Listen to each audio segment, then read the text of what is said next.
Il-ħadd li għadda f'Marsa Xlokk il-Prim Ministru Lorenz Gonzi ddeċieda li jdur dawra mal-ħwienet tal-lokal qabel jindirizza l-partitarji tiegħu fil-Gazin Nazzjonalista. Bl-aktar mod ċarder li l-moħħ wara din iż-żjara fil-lokalità Xlukka era kien Herman Schiavone li akkumpanja lil Lorenz Gonzi f'kull post li żar. Dan meta l-Partit Nazzjonalista ġimgħa biss qabel, propju fit-28 ta' Diċembru, kien ħareġ ikkundanna lil Schiavone talli kien qed jippreżenta ruħu bħala kandidat nazzjonalista meta fil-fatt mhux. Il-Partit Nazzjonalista kien saħansitra qal li Schiavone kien ingħata direzzjoni biex ma jippreżentax ruħu bħala kandidat. Mitlub jikkummenta minn One News dwar dan kollu s-Segretarju Ġenerali tal-Partit Nazzjonalista Paolo Borġu Oliver żamm siket għal kollox u baqa' ma rrispondix il-mistoqsijiet li sarulu.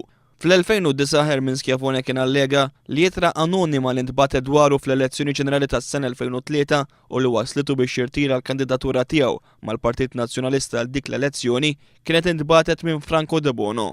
Sentej sħaħ wara li saret din l-allegazzjoni serja, fit-8 Diċembru li għadda l-Partit Nazzjonalista kien qal li mhux aċċettabbli li ssir allegazzjoni serja bħal dik ta' Schiavone fil-konfront ta' membru parlamentari tiegħu li iżda mbagħad ma tkunx sostanzjata.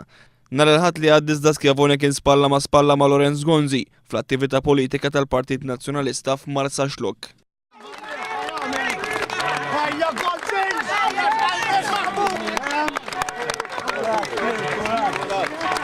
Dax qalbek maħbub! Kuraġġ! Dax qalbek!